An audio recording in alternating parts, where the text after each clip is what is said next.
My last question is for Mr. Homestead. You look bored there. No one's asked you a question. It has to do with WOTUS, Waters of the U.S. I had the pleasure of sitting down with Senator Bob Dole 6-7 months ago and had the conversation. He was one of the original co-authors of WOTUS. And, of course, I had to ask him, well, what does navigable stream mean to you? And what was your intention? And, of course, he said, well, you know, there's only 3 navigable streams in Kansas, and it's very obvious what we meant. And now there's concern that in my farmers that WOTUS is actually managing land. If you regulate water to such a great extent, it feels like you're regulating land, even though the agency said it doesn't want to regulate private property.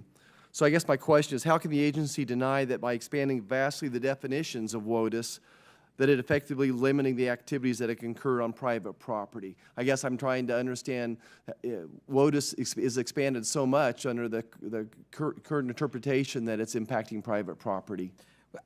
You know, people are, I don't think anybody at EPA could dispute that they're regulating private property. I mean, that's what it's all about.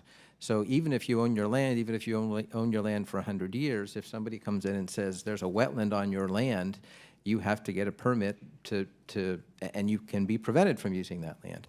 That's why there's been so much debate and discussion over what really is a wetland, and this most recent rule that's been referred to as WOTUS really does significantly expand the net, expand the jurisdiction, the amount of land that's covered by that process, and I think that's inappropriate, and I also think it's, well, I think it's probably illegal.